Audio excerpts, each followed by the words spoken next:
Thank you, Mr. President. With your leave, I would like to invite Senior Pastor Danny Anderson and Pastor Matt Randall from Emmanuel Church up to lead us in prayer this evening. It's a privilege to be able to be here today to pray for you and for your service. We thank you. Will you join us in prayer? Heavenly Father, we come before you tonight, and I want to thank you for the privilege to come before you and on behalf of these public servants and pray for them. And we thank them for their service to our community and for the people of Indianapolis. And right now I want to come before you on their behalf, and I want to ask for wisdom. Father, I pray for insight, that they might be able to make good choices and govern well. And Heavenly Father, I also want to pray, God, that you would give them a spirit of unity. Father, we know that it's very difficult sometimes to get on the same page, and so I pray for peace. I pray for a willingness, Heavenly Father, to work together as a team. We know that your precious Son said that a house divided against itself cannot stand, so we pray for peace. We pray for unity tonight. And Heavenly Father, I also want to lift up all of those brave men and women who serve in our fire department and our police department as EMTs who serve our community so well. I pray for their protection. I pray, God, that you would just watch over them as they serve our community and keep them safe. And Heavenly Father, most of all, we thank you for your Son. Thank you for what he did for us on the cross, providing eternal life and abundant life for us. And it's in his precious name that we pray. Amen. Amen. Thank you. If you'll please join me in the Pledge of Allegiance.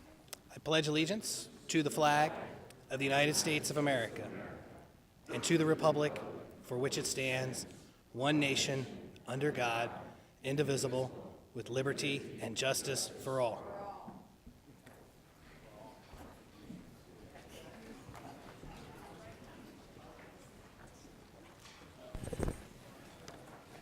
Counselors, if you would register your attendance, please.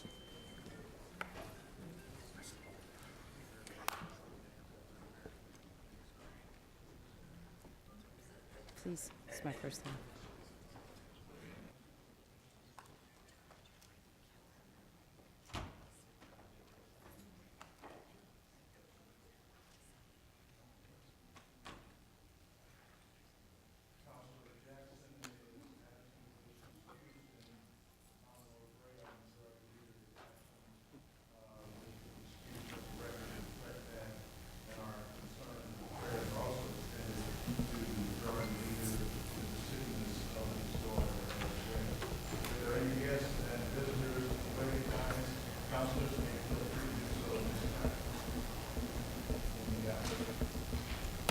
Any guests?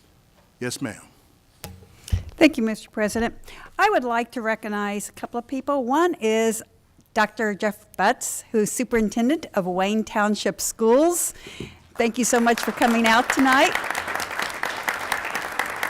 I know he's here for a couple of our special resolutions that we have honoring a couple of very fine educators in our community. And I won't introduce them and their families since they will be coming up shortly, but I would like to recognize Linda Nicholson because she and I taught together, and I won't say how many years, but we taught together out at Mill Creek during both of our careers, and it certainly is a pleasure to see her, and she's here for her sister this evening. So thank you, Linda, and your family for coming out.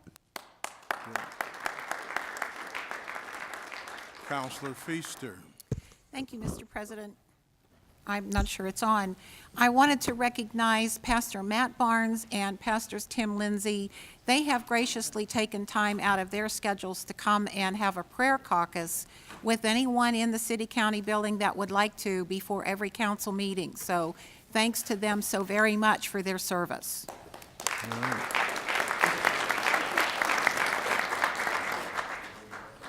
Any other counselors want to recognize anyone in the gallery?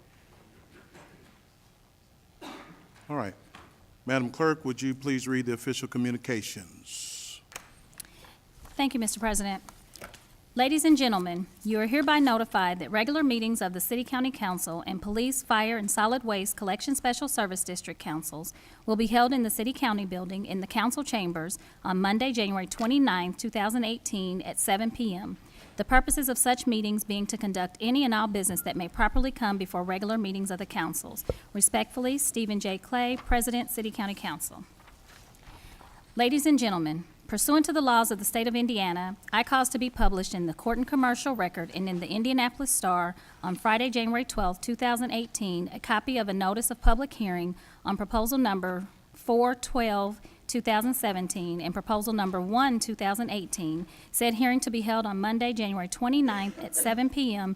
in the Public Assembly Room of the City County Building. Respectfully, Natrina DeBoe, Clerk of the City County Council. Mr. President, this concludes the official communications. Thank you, Madam Clerk.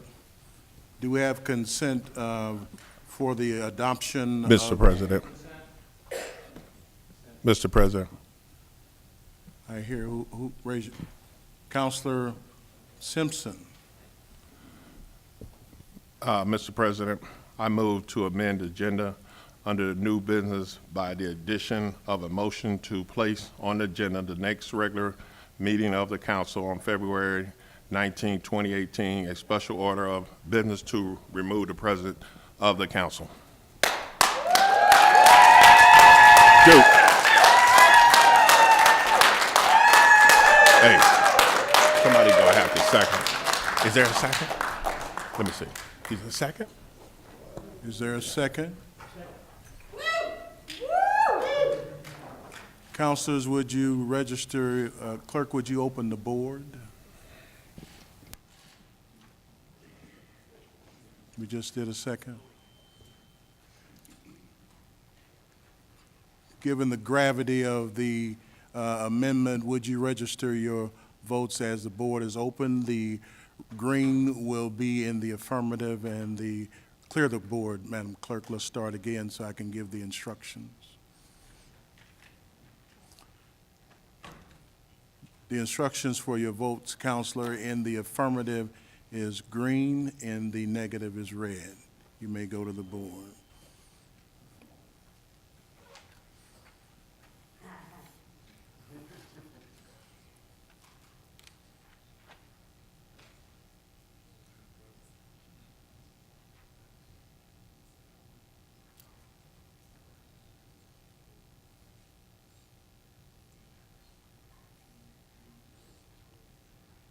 Has everyone voted?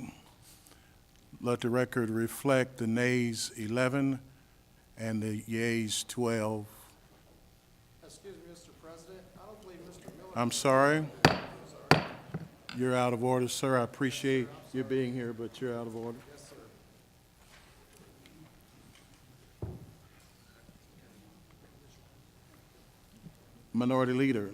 Thank you, Mr. President. If I could ask for a clarification, since it was a 12-11 vote, normally it takes 13 votes to pass something along. If we could ask council to please review for us the gravity of what just took place with that vote, considering the 12-11, I would appreciate it, Mr. President. Counselor B. Sicker. Thank you, Mr. President. This is a procedural motion, so it only requires a majority of those present, not a majority of 13. So 12-11 means the motion is adopted. Questions? All right. All right.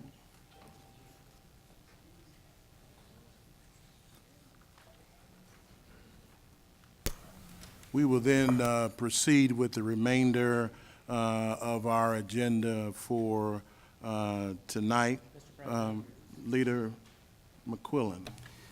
Thank you, Mr. President. As there's been a motion for a vote to remove the president based on statute 151.13, since that's based on perceived ethical violations, I would argue that statute 151.12.11 comes into play, which requires that any allegation of violations of the ethical standards of this chapter are to be initiated by a counselor by filing a statement of allegation that complies with section 151.11.22 with the clerk of the council. This would then require the matter to be referred to the Ethics Committee, and a specific ethics procedure would then be followed. So, Mr. President, I would move that we send this to the Ethics Committee, and I so move. Point of order. State your point of order, Vice President Adamson. This is not a matter of an ethical debate. This is a motion to add to amend the agenda, and the agenda has been amended. There's nothing to send to the committee? Add it to the council agenda. Mr. B. Sicker, Thank you, Mr. President. I was here in August 2013 when Councilor McQuillan supported a motion by Councilor Mahern to do this very thing, that is, move to amend the agenda to set up a motion for vote for special order under Rule 151.13C to remove President Lewis. There was no similar objection was made at that time. Rule 151.13C is very clear. Any officer elected by the City County Council may be removed upon a majority vote of all the members of the City County Council. However, no vote shall be had upon a removal until the motion to do so has been made a special order of business by vote at a meeting at least 1 week prior thereto. There is nothing in Rule 151.13C that references ethics or charges. A majority of the council can remove the president if they follow that procedure for any reason or no reason. Leader McQuillan. Thank you, Mr. President. Thank you, Mr. Biesecker, for your read on that. I don't believe in 2013 or whenever it was, any ethical concerns were voiced against then President Lewis. My concern is that if this vote to remove is based on ethical concerns and it's not done according to the ethics ordinance, then President Clay's due process rights will be violated and he would potentially have a cause of action against the city. I, for one, don't want any more lawsuits with the city. Thank you very much. Mr. B. Sicker, any comment?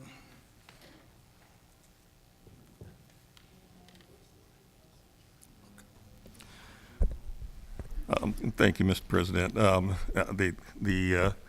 No one has mentioned any charges of any type this evening, and as I mentioned, the actual removal vote would, assuming that a majority supports the motion that was just added to the agenda, the removal vote could not take place until the next council meeting, which is February 19th.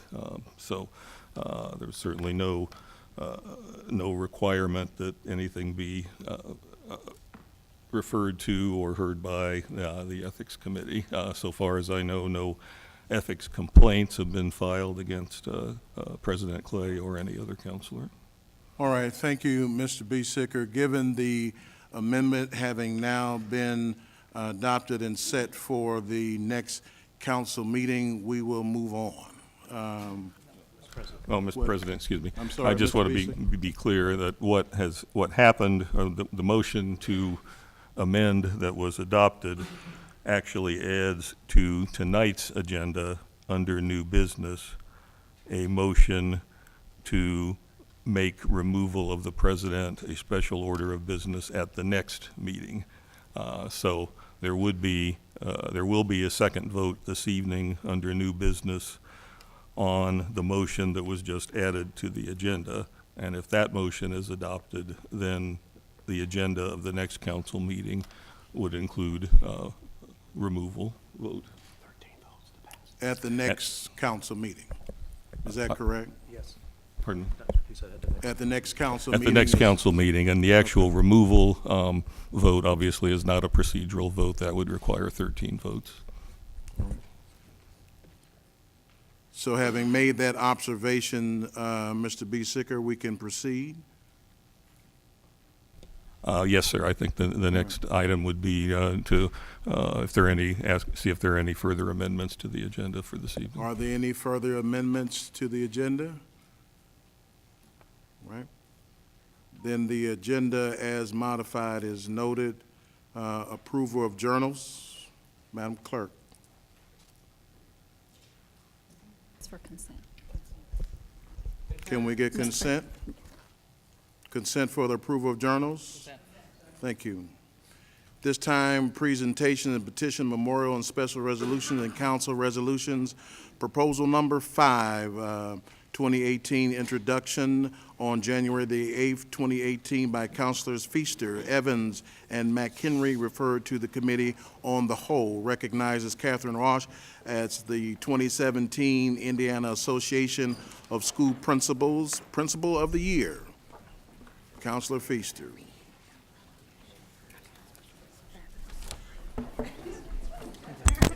Thank you, Mr. President.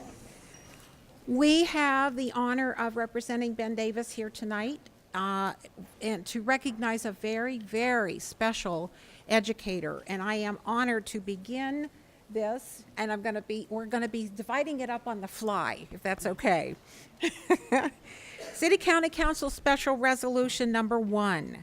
Special resolution recognizing Catherine Rash as the 2017 Indiana Association of School Principals Principal of the Year. She is the Principal of the Year, not for Marion County, but for the state of Indiana. Whereas Catherine is a graduate of Indiana University, where she earned her bachelor's, and Butler University, where she earned her master's and administration degrees, and Whereas she began her education career as a teacher in the Danville Community School Corporation before becoming principal at Danville North Elementary. After 23 years as the principal at the school, she became the principal at Wayne Township Preschool. During her time at the school, she has worked to maintain the highest standards, work that was recognized as the school was nationally accredited by the National Association for Education of Young Children in 2014. And whereas Catherine leads a program that utilizes the high-scope curriculum to address academic, social, physical, and emotional needs of the students from ages 3 to 5, she has helped bring community partners into the school by creating Rock and Read in 2012. Rock and Read is where community members come to the preschool to sit in the rocker chair in the literacy room and read to the preschool classes.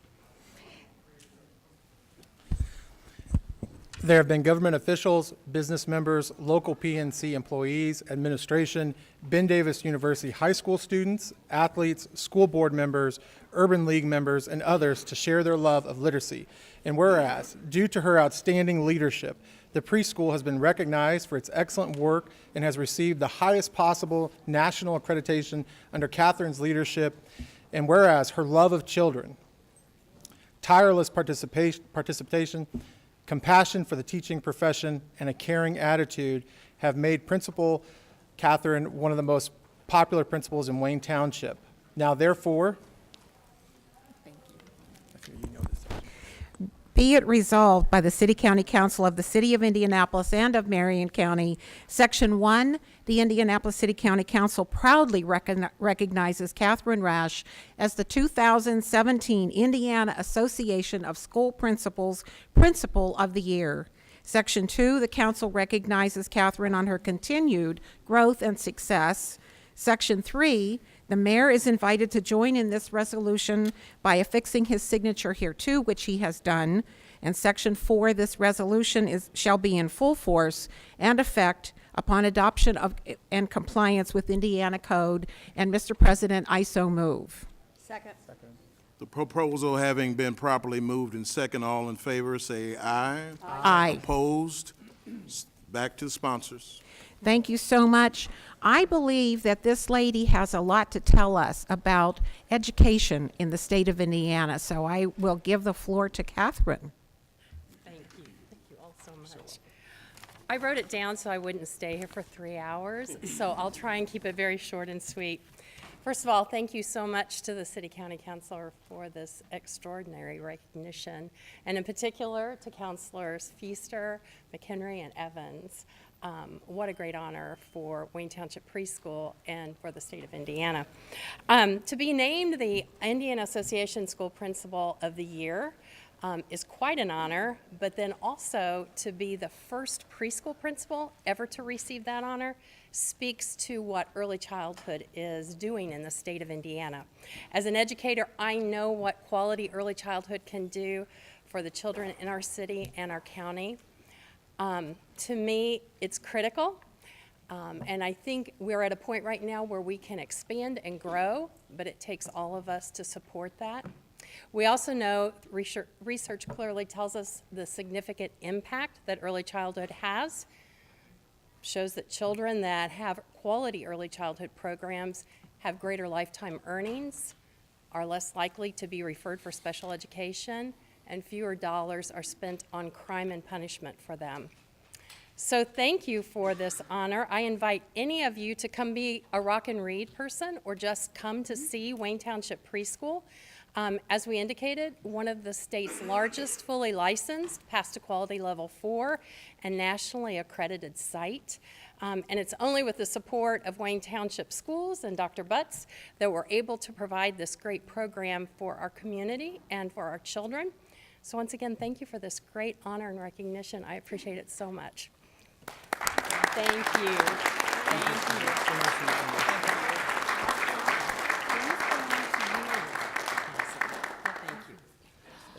Proposal number 42, introduced by counselors, okay, we've done that, have we not? Oh, okay. Where are we, 42?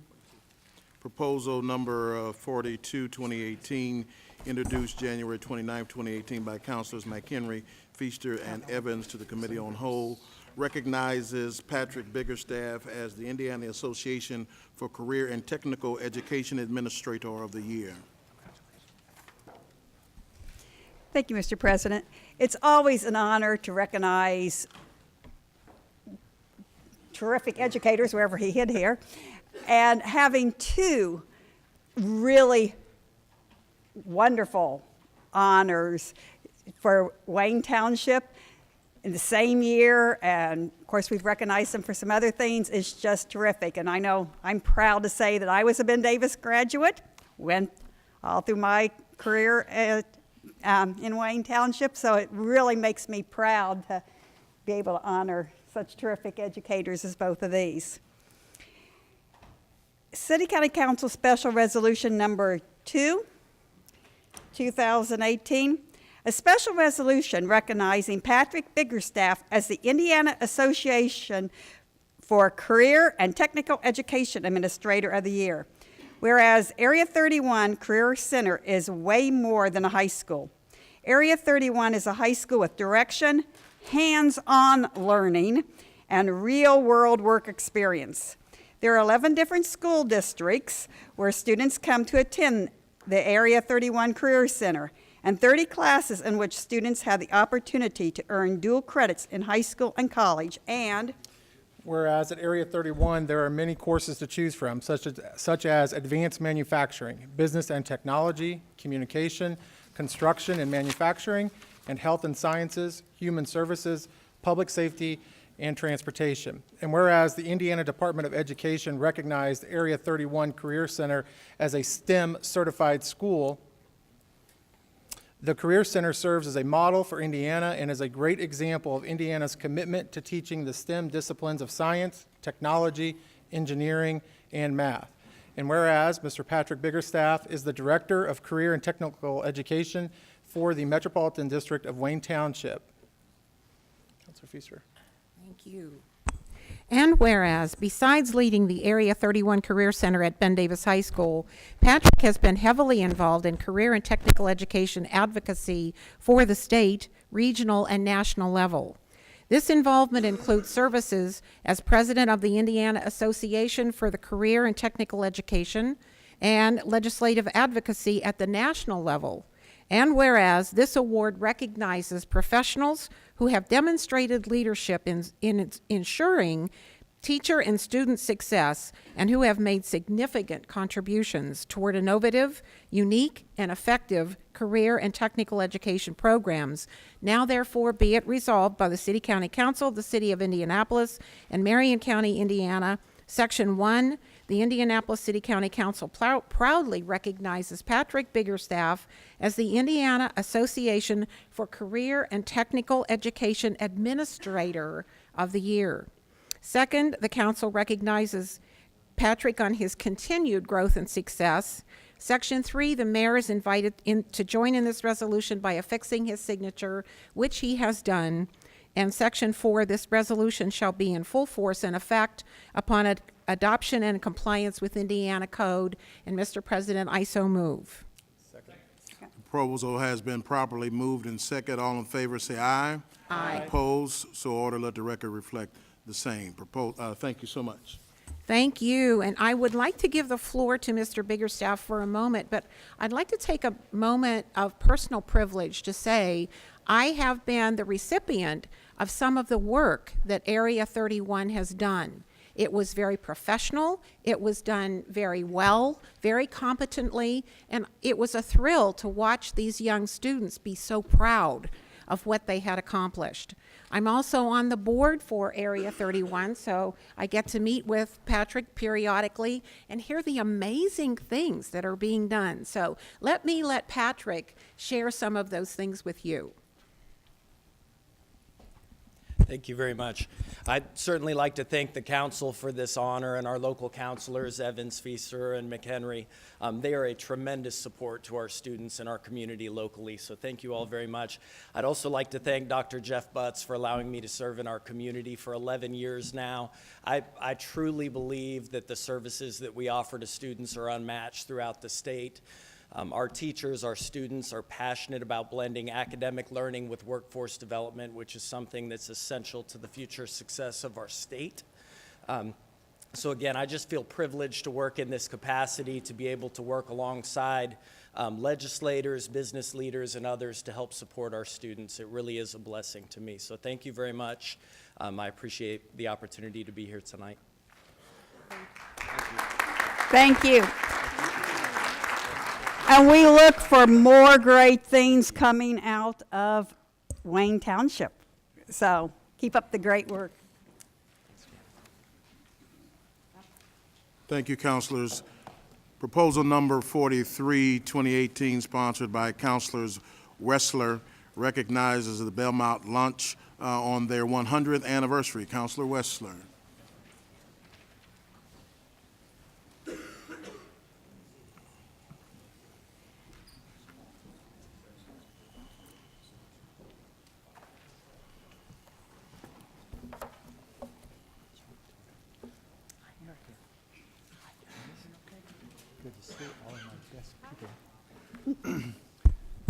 Thank you, Mr. President.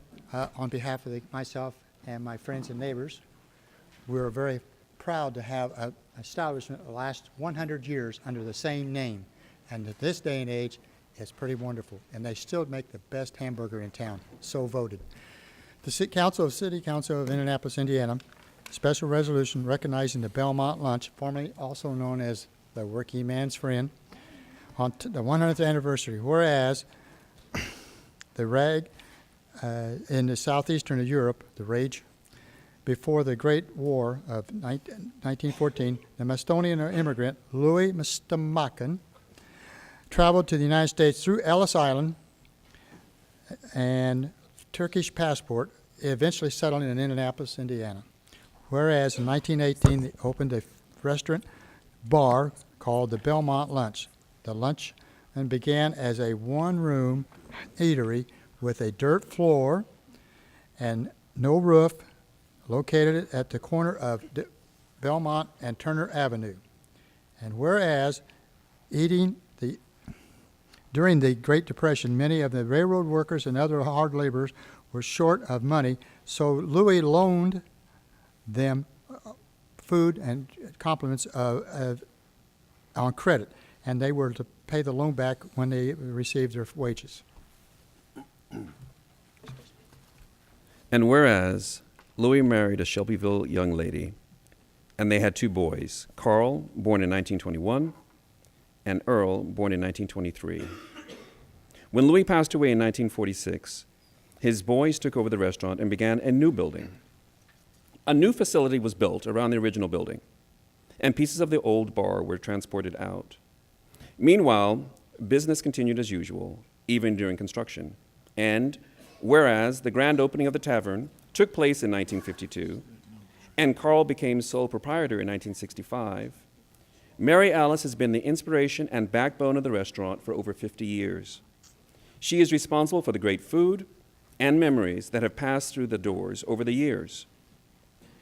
Whereas all of this began with a Macedonian immigrant named Louis, who the railroaders considered the working man's friend.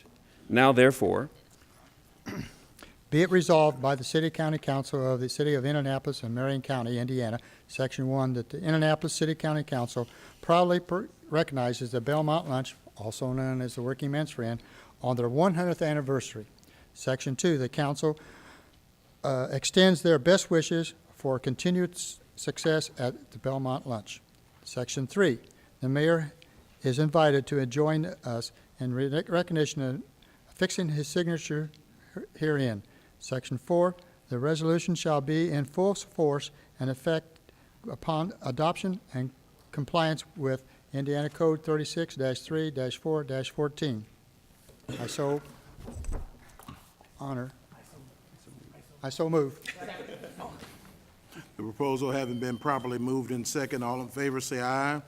Opposed, so ordered. Let the record reflect the same. Thank you, councilors. Speakers, comments? I eat there quite often, and have known this lady for a long time. We won't go into that, but Becky does a wonderful job. Thank you, Council. I appreciate it. I didn't have a speech ready. I've been busy for the last 4 days. It's killing me. They've been working me to death, but I appreciate everything. If you need another one, and if you need any more, let me know, and I'll make sure you get them, okay? No, that's not mine. So- Thank you, Yeah, appreciate it. right. Thank you. I'll see you next week, maybe.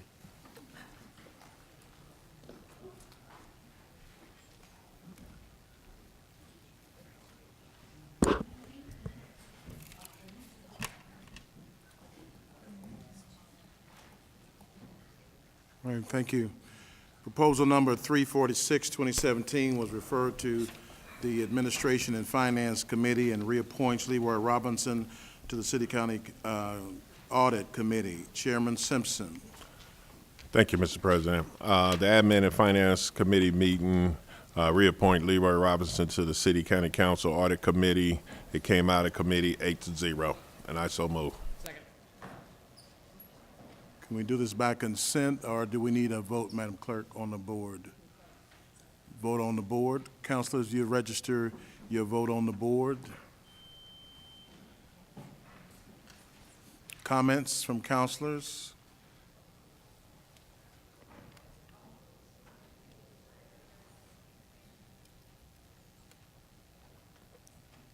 Proposal passes 23-0. Any additional comments from councilors? All right. Thank you.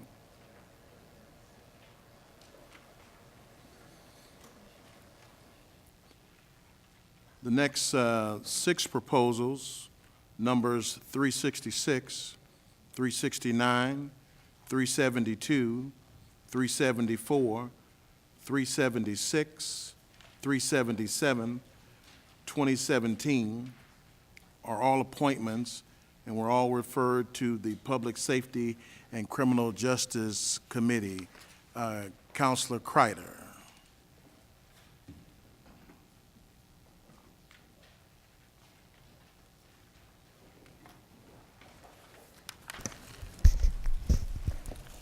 I'm sorry, Mr. President, could you repeat that?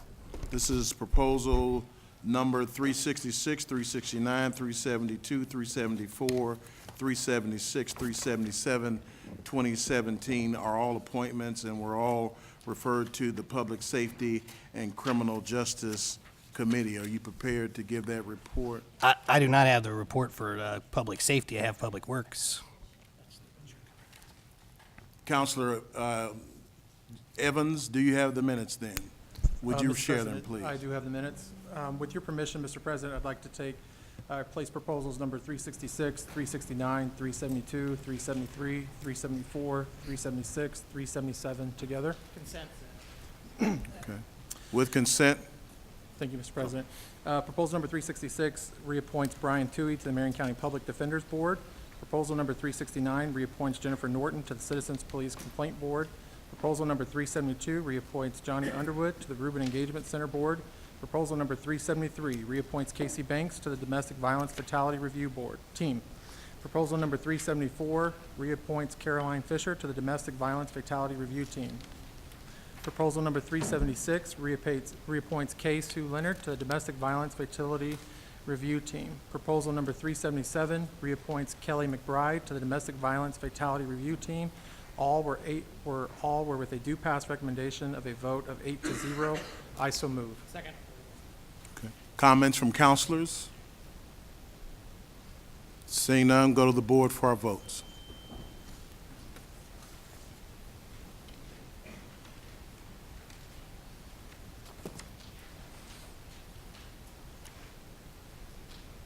Proposals passed 23-0. Thank you, Mr. President. Proposal number 412, 2017 approves an additional Introduction proposal.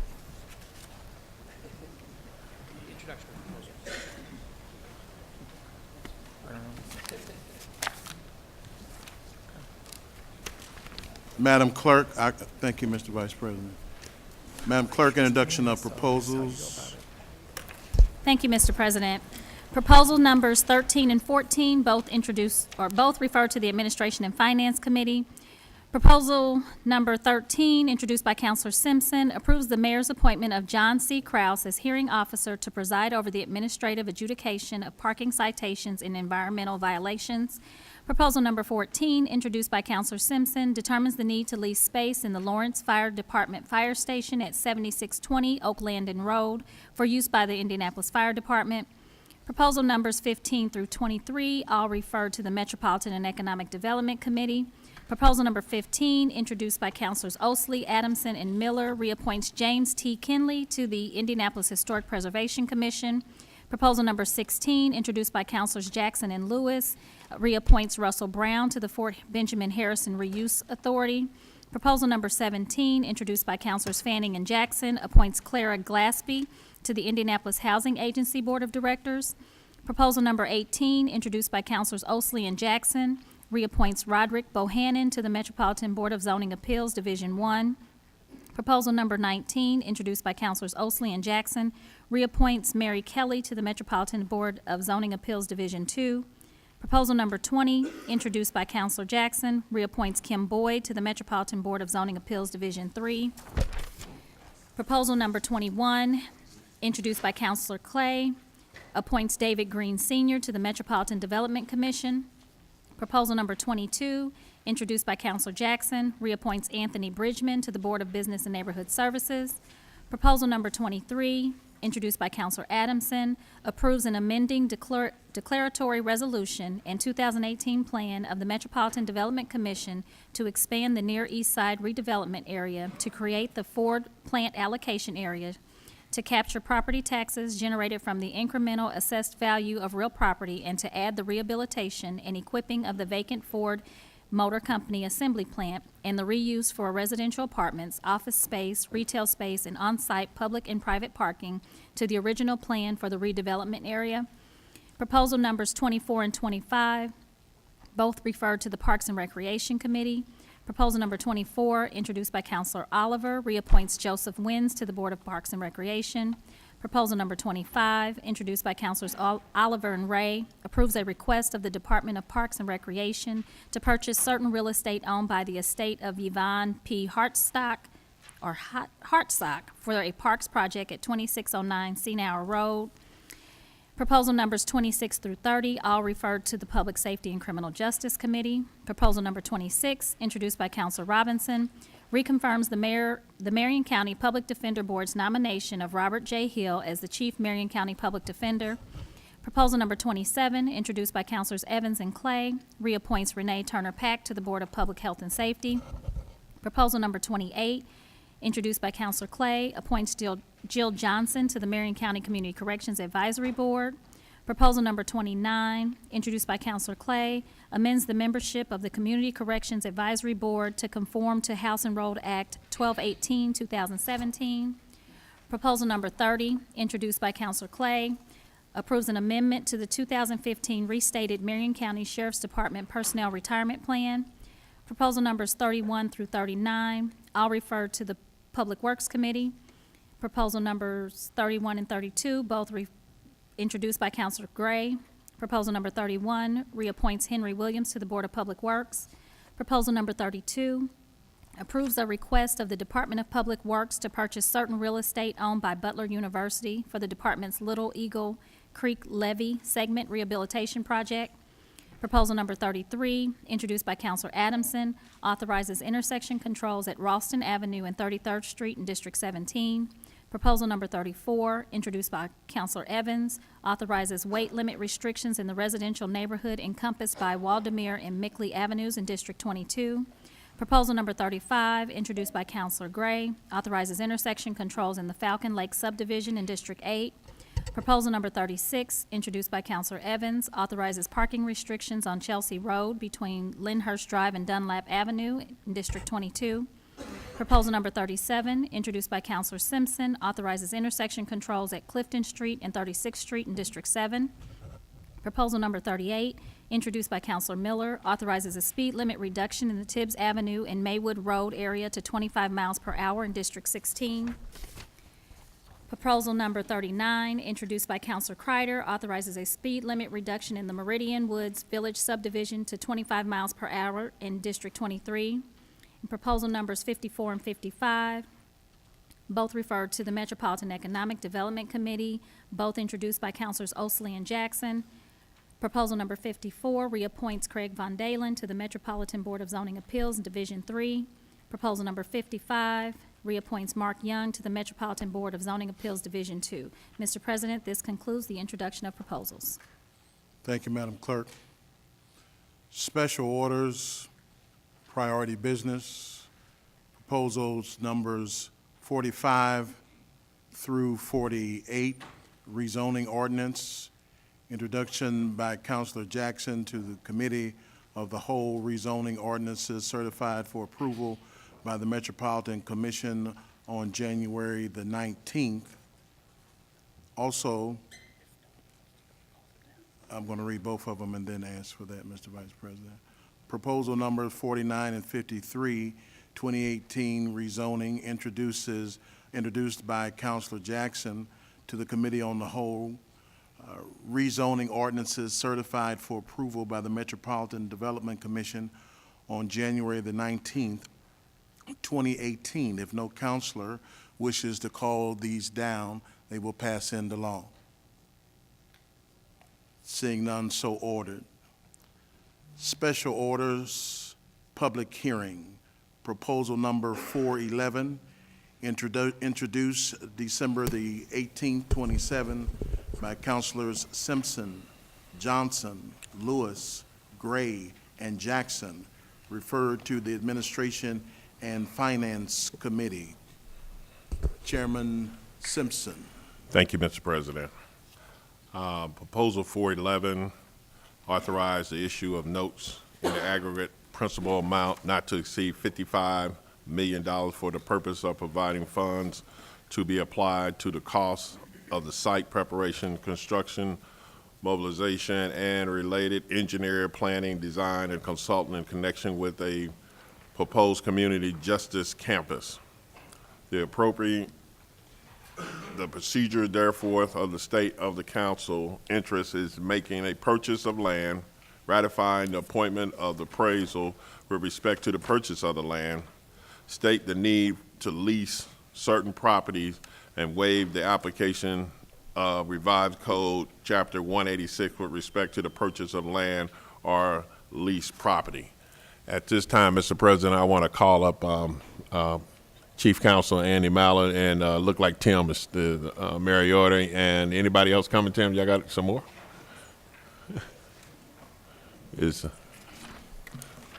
I've asked them to come up and basically give us a short presentation, because these are the two on the front that are really taking on this Justice Center, and so I think it'd be good if the audience heard from them especially. Thank you, Andy, for coming up. All right. Thank you very much, Counselor. Andy Mallon, Corporation Counsel for the City of Indianapolis. Want to just briefly describe what Proposal 411 does. First, it does really three things. First, it authorizes the acquisition of the property out at the Twin Air site, the former Citizens Energy manufactured gas plant. It is for all 140 acres for a price that is less than the average of 2 appraisals. And the second thing it does is authorizes $55 million to begin construction of the campus, to prepare the site for the jail construction teams and the courthouse construction teams. And the third thing it does is you've all been provided a rather substantial briefing book, and we've had opportunities over the last 6 weeks and even longer to discuss sort of where we are in the process, what's happening next, and our processes for the construction, the procurement, and the finances for the Community Justice Campus going forward. Andy, can you also tell them about the council approving this Justice Center? Right, and that's the third thing, is that what this proposal would do would be to approve those processes that we've laid out to you for the Community Justice Campus, and for us to move forward, to show the council support for us moving forward. And I'm here with our whole team to answer any questions you might have. Questions from councilors? I'm interested in bringing up Sarah Ridden, the bond person, to talk about the financing of purchase of the land and, you know, how the money, because everybody want to know. But if you mind coming up and tell us a little bit about the purchase and the $55 million and all that, appreciate it.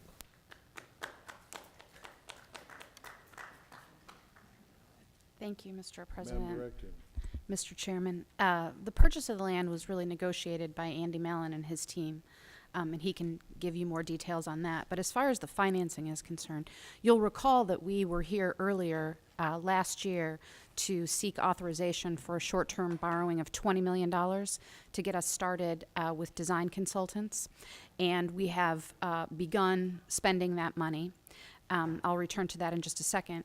The $55 million financing, we will, as we did with the $20 million, put out an RFP to banks and financial institutions to have them compete to give us the best possible rate. This again will be a short-term facility that we would intend to take out or pay off when and if and when the council approves a larger bond issuance that will pay the remaining about $479 million in construction costs. Thank you. Mr. President, also I know there's probably going to be people coming up before us, but the other thing is the third thing is that we're asking the council to approve the Justice Center moving forward. It's real important that we, as council people, vote to approve the moving forward of this proposal. I think that Andy Mallon, Tim Mariotti, Sarah Ridden, Diane Hamilton, they all has done an excellent job ensuring that the taxpayers, the funding of this is well taken care of. And I just want the taxpayers to know that we really, Andy has done a good job in making sure that we don't waste this money.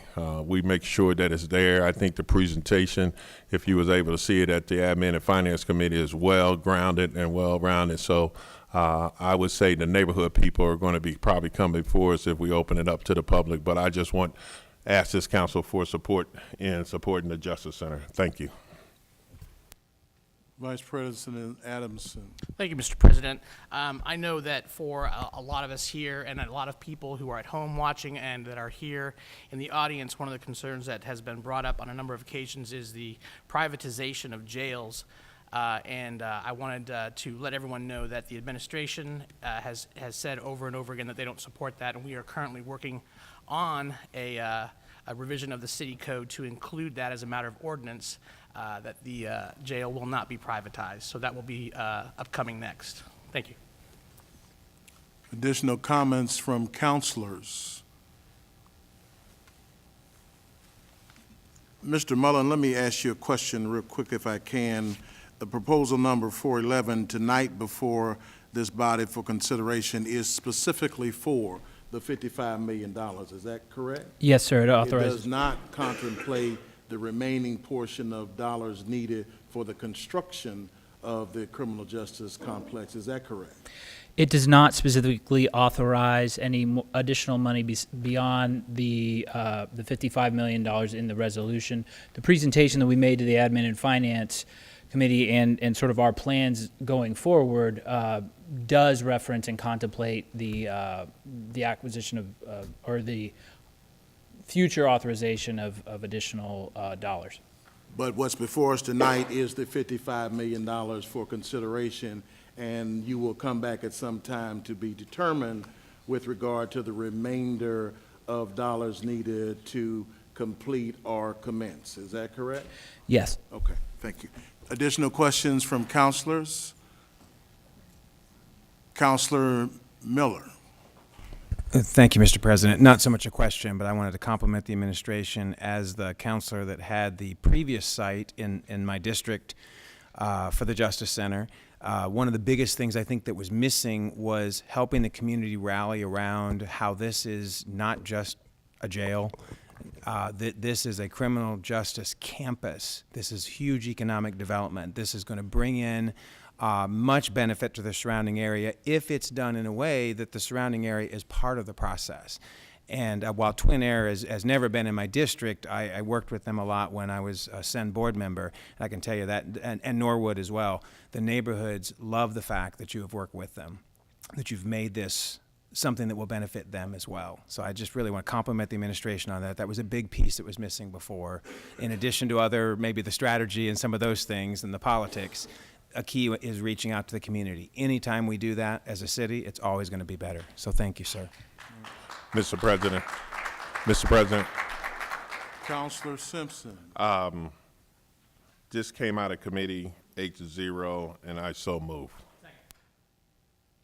Well, we want to hear some public comment first. If you could ask you to hold that motion just for a moment so we can have a chance to get public testimony. Any additional comments from counselors at this time?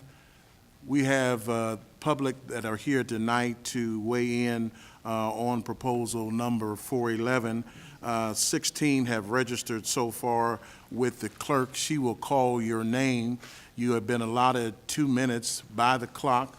The directive of the chair is for you to speak specifically to the proposal that is in front of you, and that you would observe the 2 minutes, at which time those 2 minutes have concluded, the bell or the buzzer will sound, and you'll have 30 seconds to wrap up, okay? So if you'll come up and identify and give us your name, and we'll hear you for 2 minutes. Madam Clerk, would you call the names, please?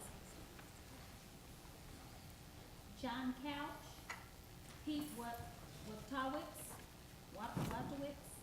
John Alexander, and Jess Ray.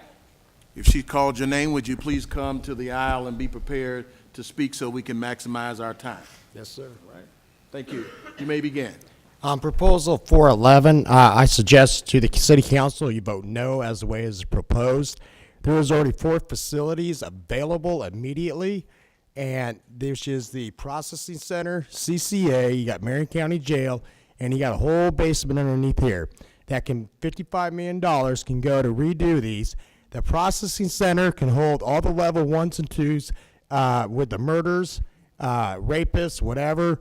Also, I highly suggest in transporting them, instead of allowing Marion County Sheriff by themselves doing it, that a U.S. Marshal, State Police, and the arresting facility be present, and they take them immediately to the processing center so they are not with the general public population, especially charged with murder. Now, granted, they are accused of murder, but if you're accused of murder, they need to be over there at the processing center away from the general public or away from the general population, because right now they are mingling with people with misdemeanors. They're mingling people in the processing center. They are trafficking drugs in. Gangs are using it that way. I suggest CCA, which can hold about 2,000 people, be overseen by the state or with Marion County Sheriff, as it is right now, that it would be your levels 3, 4, 5, and 6.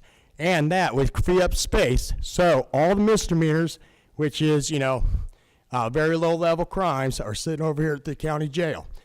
Our Marion County jail jailers do not need to be handling these people. They should be only handling misdemeanors. Everyone else, the state or U.S. Marshals should be handling, transporting any high-level 1, 2, 3, any type of felony, because it is a felony charge. The only thing our Marion County Sheriff should be handling, transporting, anything else are misdemeanors.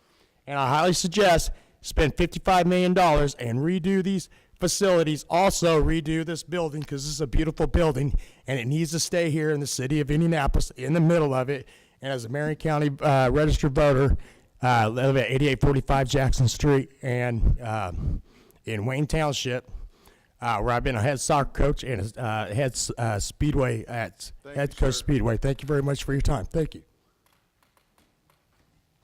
Madam Clerk, make sure we set the 30 seconds after the 2 minutes, please. Please introduce yourself. My name is Pete Wojtowicz, and I'm the franchisee, McDonald's franchisee for the Twin Air location. And Mr. President and council members, I want to say that McDonald's and myself are very committed to the Criminal Justice Center. And not only are we going to spend millions of dollars to renovate and actually tear down the entire site and put up a restaurant of the future with the most up-to-date facility, but also I'm here to commit my staff to train and develop the community members for not only entry-level positions, but management positions, general management positions, and multi-unit positions. And so I'm looking forward to it. I've been the owner for about a year now, and I bought it before all this happened, and I'm very pleased to see everything that's happening in the community. I'd reach out to Jeff and say thank you very much for all of his work in the Twin Air area. But I'm also very interested in working with the Criminal Justice Center and all the stuff that's there. And I will support, and McDonald's will support all the future endeavors. So thank you very much. Thank you, sir. Please state your name. My name is John Alexander. I own the Ace Hardware in the Twin Air Shopping Center. I'm third generation, and I just am here to support the Justice Center coming to that area. The neighborhoods in that area that I've experienced, we've gone through some tough times and some good times, and they continue to stick together. I've been a part of the focus groups that have been pulled together to try and do this thing right, and I just think that they're not going at this lightheartedly. They're really this place is right. We're downtown basically, and I say it's a hop, skip, and a jump. It's just a hop, and I go from my business downtown in the matter of a couple minutes. So it's not really getting away from the city. It's just making that city better utilized. That community is going to support this. So thank you. Thank you, sir. Madam Clerk, would you call the next series of names? Sir, please step forward and state your name and our organization, or both, that you represent tonight. I'm Jess Ray, lay leader over at Woodside United Methodist Church, and we're here to show support. We're a stronghold for the Community Justice Center. We have meetings every second Monday of the month, and I must say the meetings are really starting to get large. And a lot of the people coming don't know about it, but then when they leave, they've got their arms wrapped around what's really going to happen. So it's really good turnout, and if anybody wants to come, it's the second Monday of every month. And I will say I'm proud that I did stand for the prayer and the Pledge of Allegiance. Thank you. Ben Calbert, Stuart Mora, Demi Abbott, and Brenda McAtee.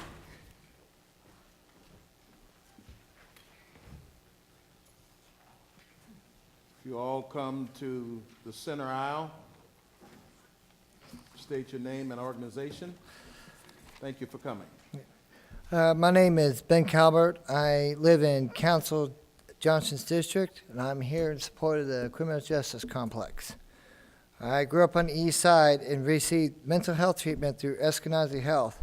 This treatment really helped me. I have friends who are addicted to drugs and suffer from mental health issues. It is clear that they are self-medicating. They have been in and out of jail right here in Marion County. If we had taken on this project 20 years ago, my friends had had opportunities for treatment, and they would have not had under the current system. We cannot wait any longer. We need this project to go forward. And I'd like to add that I know that the taxpayer money that I heard earlier, it would cost more to renovate the current jail, including Jail 2 and what's beneath this city-county building. It'd be better to build a whole new building for both the courts and for the jail, as well as add a mental health capacity, than it would be for us to just renovate what we have, because it probably, by the time we renovate it, it'll probably fall apart anyways. The current buildings, I don't think can hold what we have, the problem here in Marion County. Thank you. Thank you, sir. Please state your name and organization, if you have one. Good evening, councilors. My name is Stuart Mora. I'm the president of the of Unite Here Local 23 here locally. We're the Food Service Workers Union. We represent about 1,100 food service workers here in central Indiana. Unfortunately, a lot of our members and their families have interactions with the criminal justice system. I'm going to share one story this evening of why we've been testifying in support of the project throughout. We have a member, her brother was residing at Midtown Mental Health in his mid-30s, grew up here, the family's from here. Our member got a phone call, the family got a phone call about a week later. They found out that he was in jail and that he had supposedly committed suicide. This is the exact kind of situation where we would be diverting people to mental health services, addiction treatment. He was someone who had been diagnosed bipolar schizophrenic throughout his adult life. This was an unnecessary death here in our community to a family that continues to reside here in our community. These are things that we can avoid. I think we all recognize that this project is not perfect, but it's a significant step in the right direction for our community, and we ask that you support it. Thank you. Thank you, sir.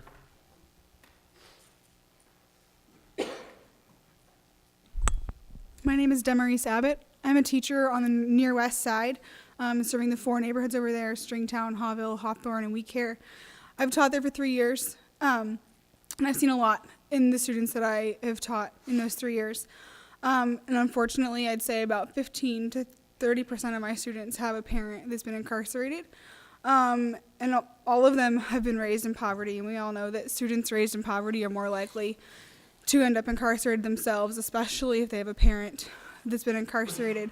One of my students, I taught 6th grade at the time. His older brother had just graduated the 8th grade earlier before when I had taught, and he was arrested he was caught at the age of 14 with a group of students in possession of cocaine and other things. Because he was in a group and because he's 14, it's different for him. He has a chance of getting into a program, getting into a mentorship program that he is now a part of, that his brother's a part of too. And I have a lot of hope for them because they're younger. But what happens when they turn 18? What happens when there's no longer a program for them? My students are born into the cycle of poverty. They're trapped. And so voting for this, the cycle of poverty is so complex. Voting for this is a step in the right direction. It takes a community-wide effort, a city-wide effort to break these things for students that don't know any better, that don't know what it's like outside of that cycle. So I would encourage you to vote for this because it would help these students, help the children, the future of our city. Thank you. Thank you. Yes, ma'am. Good evening. My name is Brenda McAtee, and I'm president of Norwood Neighborhood Association and also the chair for the TANC, which is Twin Air Neighborhood Coalition. And I'm here today to talk about the Justice Center that we definitely need. We are supportive of the Justice Center and we hope that you approve it to move forward, because with this, it's more than just going to be a jail. And then once we get there, we will be able to put commercial buildings around it and retails and the southeast side, like to say, talk about the children's and everything, or the youth, they should be able to find jobs. Yes, there's a lot of jobs around in Annapolis, but over on the south side, once all of this is taking place, along with the Twin Air tank, we have been working on it for about 3 years. It's gonna be beautiful. And I look at this Justice Center as a campus, and I see it as a campus, not as a Justice Center and a jail. If it was gonna be a jail with the bars and all of that, we don't want it. But we know what we have been working on and what it is gonna look like. And I know it's gonna change the whole south side. So I hope you will support it, that it go forward. Thank you, ma'am. Madam Clerk. Aaron Marshall, Stephanie Gowler, Julie Edwards, Chris Abbott,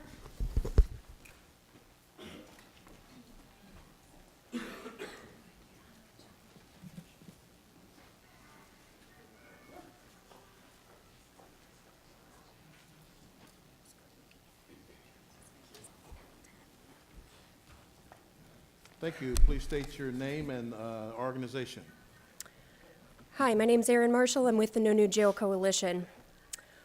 While it is often disregard for people who are oppressed or suffering considered collateral damage for turning a profit, or intentional exploitation that drives politicians and governments to build jails and prisons, this local body seems to truly believe they can help people by putting them in cages. I caution you to remember that the road to help can be paved with good intentions. Though you may think this proposal is benevolent, it will undoubtedly maintain the status quo. It will expand the local criminal justice system and thus sustain mass incarceration. It will preserve the racism inherent in the prison industrial complex and our local institutions. And it will ensure that people in need remain unassisted in their struggle to escape the cycle of poverty. I hear you saying that what we have isn't working, and I don't disagree. I am simply suggesting that there is more than one solution. Other possibilities with proven results and fewer negative side effects and lower costs that have not been considered. If you vote yes to Proposal 411 today, there will be no going back. There are still very few concrete details about this plan, especially in regards to the services that have been used to sell people on the idea of a justice campus. Do you really feel like you have all the information you need to make this decision? Are you 100% sure that a justice campus is what's needed by your constituents? Can you in good conscience saddle the people of Marion County with this enormous debt? Lastly, I would like to remind you that there has been no justice for the family of Aaron Bailey, killed June 29, 2017 by IMPD. I also want to uplift the name Andre Green, a 15-year-old boy killed by IMPD on August 9, 2015. His family doesn't even know who the 3 officers are who shot him. I am saddened to see my city be so disappointing in action, transparency, and planning for the future. The local criminal justice system and all its components are just as bad here as any other city, and building this justice campus will continue to move us in the wrong direction. Thank you.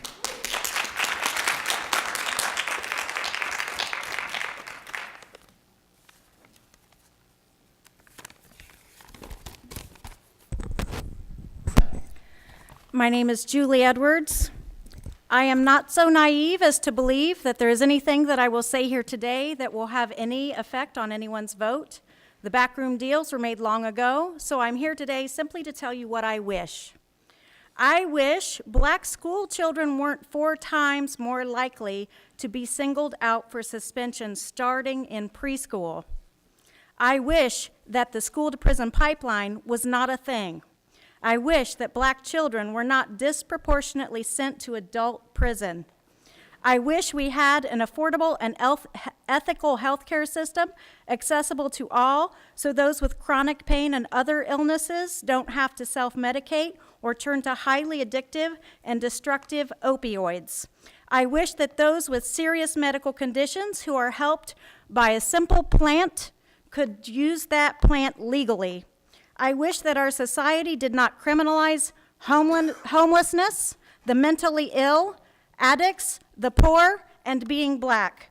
I wish counseling centers and services were available in neighborhoods to give every resident a shot at a decent, fulfilled life before a crisis state begins. I wish the criminal justice system did not strangle those already marginalized and vulnerable people into a downward spiral of unaffordable fees, job loss, a felony record, and losing their children, flooding an extremely poorly run and under-resourced foster care system, ensuring the next generation of Justice Campus inmates. I wish mass incarceration was not an extremely lucrative business model for lots of companies, people, and politicians. I wish that my elected leaders who support massive new public building projects would care enough about people's health, taxpayer money, and the environment to use solar energy. I wish that my elected leaders had the courage to solve the heinous failures of our society instead of warehousing the consequences of it, because the clear majority of people who are caught in our so-called criminal justice system would never have been there if it weren't for those failures. Every single person who is in prison or has been deserves a chance for redemption. Thank you. Thank you.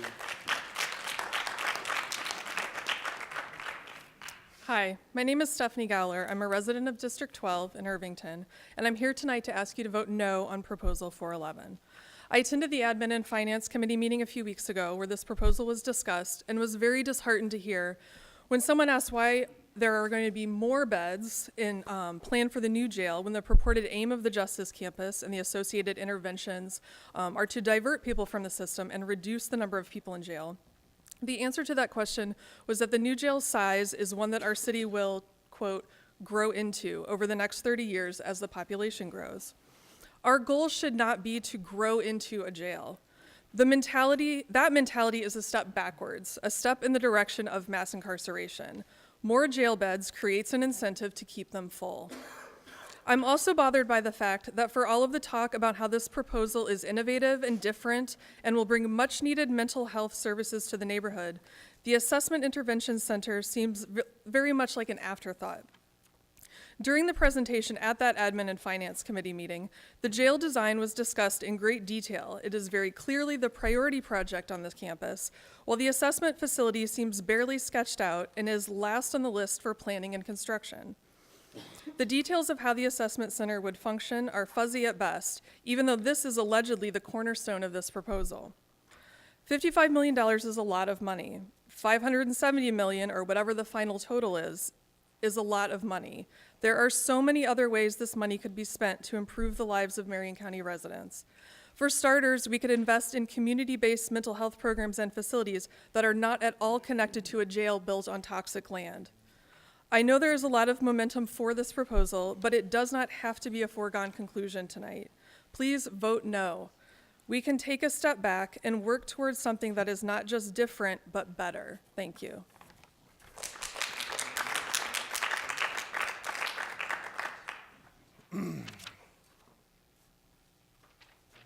Hi, my name is Christopher Aber. I'm with the Indiana Recovery Alliance. I grew up here in Indianapolis. I spent time in the old juvenile detention center on 25th and Keystone.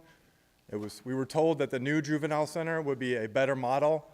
Much worse things happened to me from the time I was 15 and the time I was 17, and I found myself within that new juvenile detention center, which was built to be a better solution than the old juvenile detention center. When I turned 18, I was transferred over here to this building and spent my 18th birthday being processed, deloused, and soon to be beaten. So that was my experience with the jails in Marion County, and they did not help. And a cage with a softer blanket and a different mission is still a cage. And it's really important to remember that. Today I work with, for the past 15 years, I've worked with people with addictions, people who are homeless, people who suffer from untreated mental illness. And, and we do know what does work, and I'll get to that in a second, but I will say this, coercive treatment doesn't work. So at best, this is built, and coercive treatment is part of it. There's a reason that the ethics of numerous societies, including the Association of Addiction Professionals and the National Association of Social Workers, do not endorse nor will they work within coercive treatment models, which is exactly what best case scenario this will be.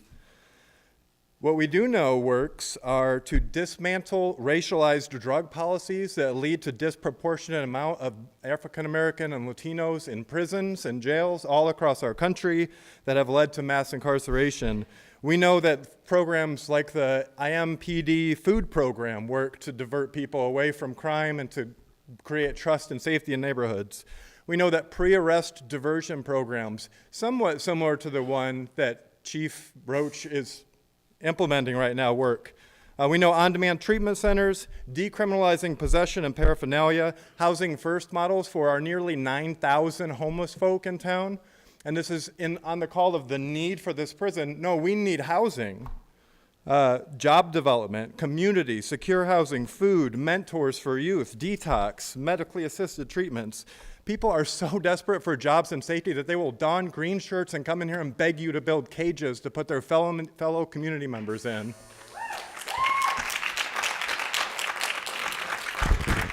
Larry Moore, Stephen Bailey, Aaron Brady, Jeff Sparks, Larry Vaughn.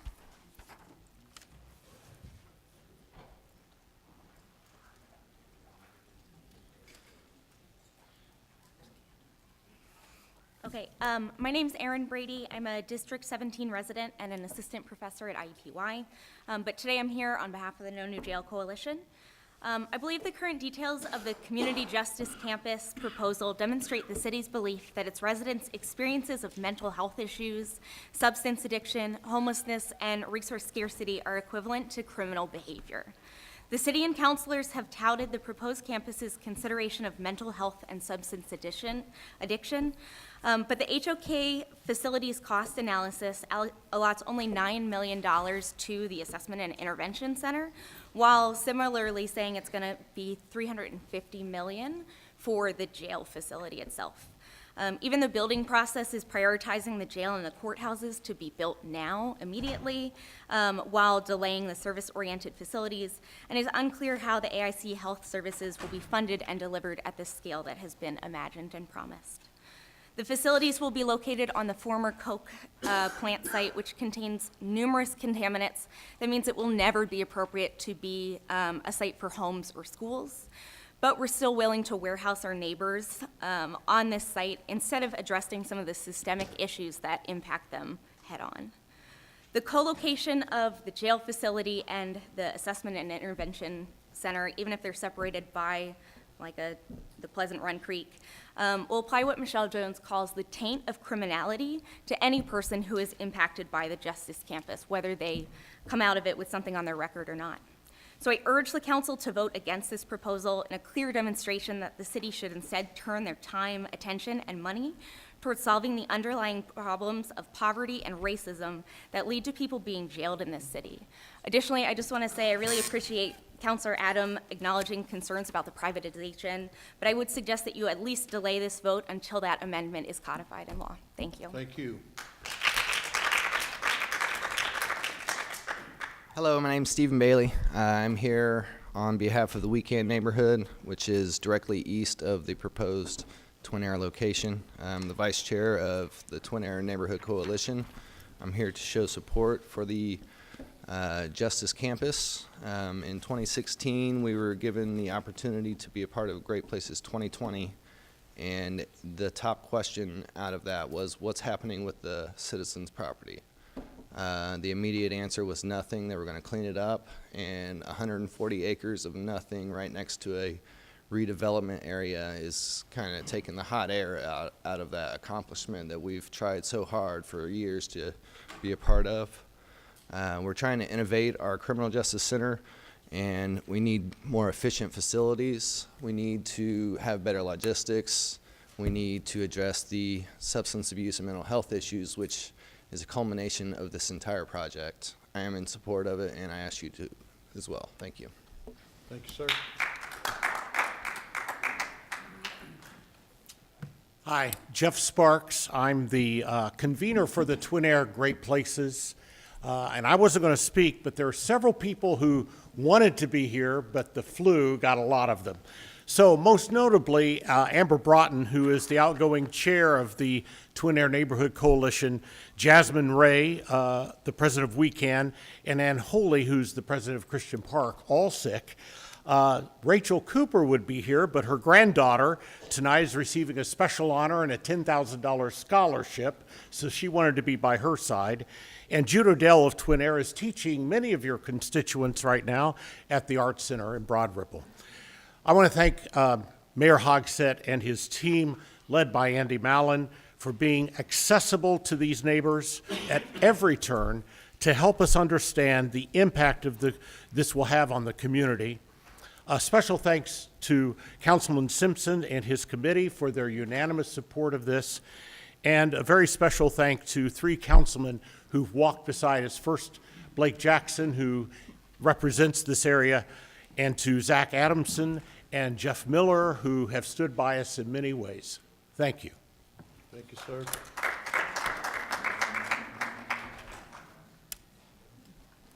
Larry Vaughn, please. The state of Indiana, a junkie factory.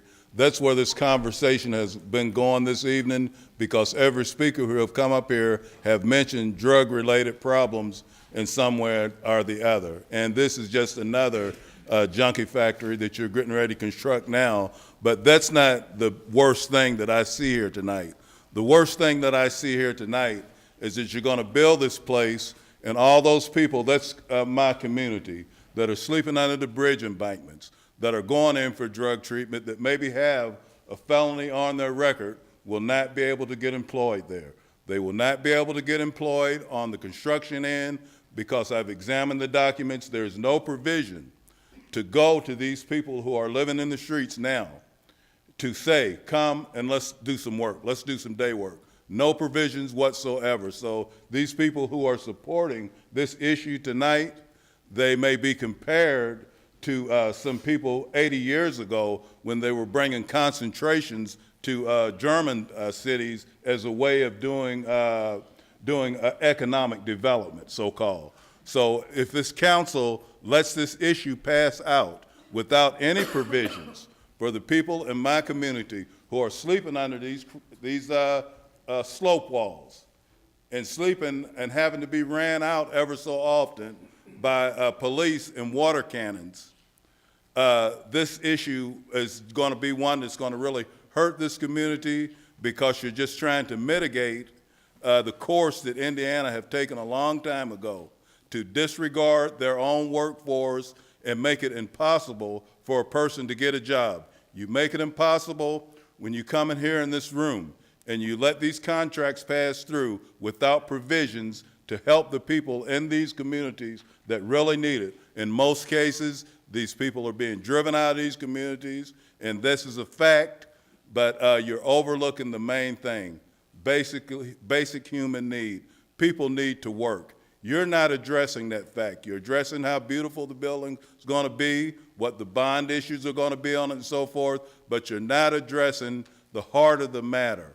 The heart of the matter is the people in my community need to come to work. They don't need to come to seek for a job and have red tape thrown in their face because of some statutory problem. Thank you. Larry Moore and Max Candor.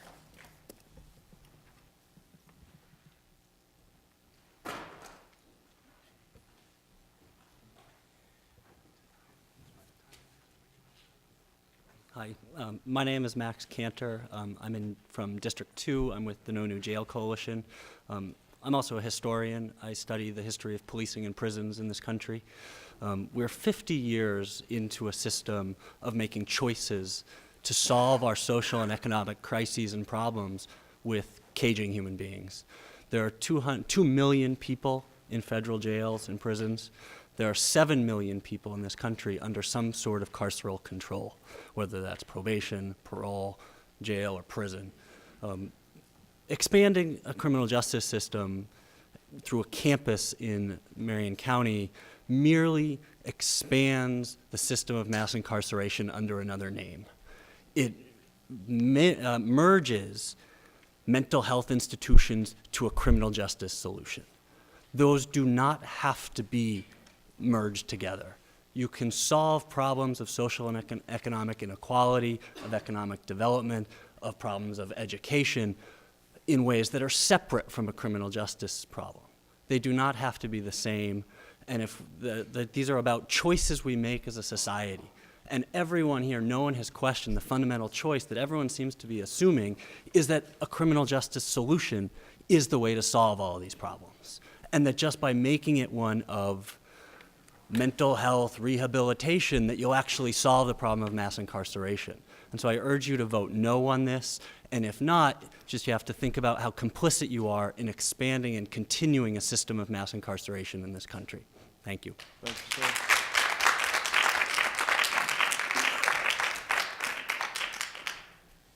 Good evening. My name is David Bride. I'm the Central Indiana chapter of the AFL-CIO president. I've heard a lot of people say a lot of things. I know I didn't hear anybody say anything about what this construction project would do for bringing jobs to people. I grew up in Gary, Indiana, and people told me I wouldn't make it. My first job was a laborer's job.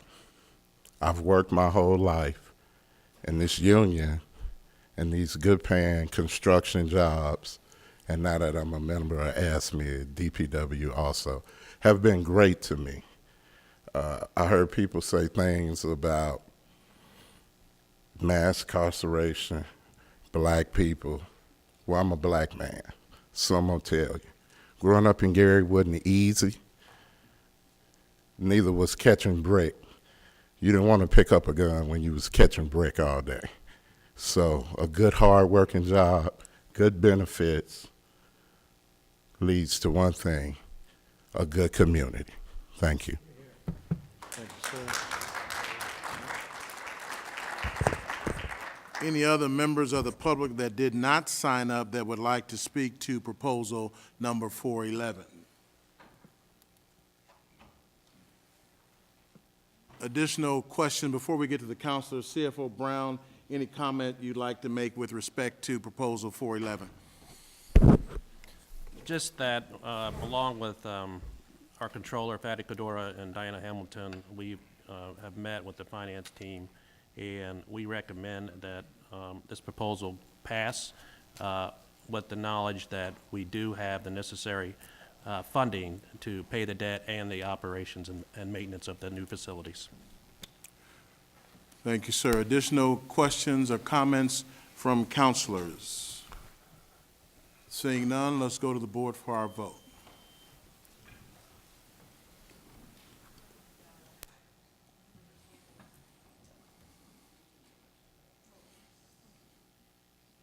The motion passes 23-0.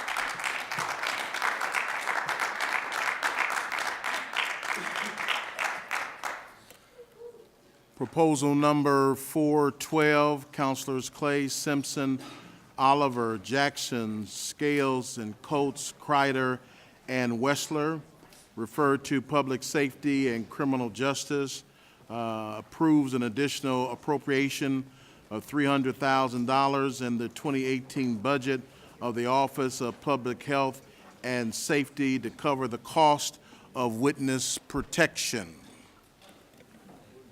The agency, Councilor Evans. Mr. President, I'm just being, do you want me to address this? If you, the minutes? Yes, sir. Yes, sir. Thank you. The Public Safety and Criminal Justice Committee of the City County Council met on Wednesday, January 17th, 2018. Chairman Clay asked Mr. Brown to address from where the funding will come and to whether it is sustainable. Mr. Brown stated that he conferred with Controller Fatty Codora that the money can be funded through the interest earned in the rainy day fund. Councilor Kreider asked if unused funds would revert back to the county general fund. Mr. Brown responded in the negative, stating that the funds must be used for witness protection. However, because this fiscal ordinance will expire at the end of the year, this requirement will need to be included in the budget ordinance in order for it to remain in place. Indiana State Senator Jean Breaux stated that she and fellow caucus members met with Marion County Prosecutor Terry Curry and learned the agency struggles to prosecute many high-crime cases due to the lack of funding and resources to provide protection to victims. Senate Bill 150 attempts to establish a 3-year pilot program in Marion and Vanderburgh counties, giving $100,000 to each county for 3 years for witness protection. Brian Roach, Chief of Indianapolis Metropolitan Police Department, stated that many cities do not have anything in place. However, some of the cities have a state-run program similar to that of SB 150. Counselor Evans asked how the clearance rate correlates to the Marion County Prosecutor's Office. Sheriff Roach stated that the Marion County Prosecutor's Office is practically embedded with the IMPD Homicide Division. Ryan Mears, Chief Trial Deputy, Marion County Prosecutor's Office, stated that they have seen an increase in the lack of cooperation among witnesses, which is often directly related to fear of retaliation. Paul Babcock, OPHS Director, stated that the OPHS will be the fiscal administrator for the Witness Protection Program. The agency will be able to provide a paper trail of how the money is spent, setting up purchase orders on behalf of the program to pay for services provided for witnesses, such as hotel invoices, phone bills, and transportation.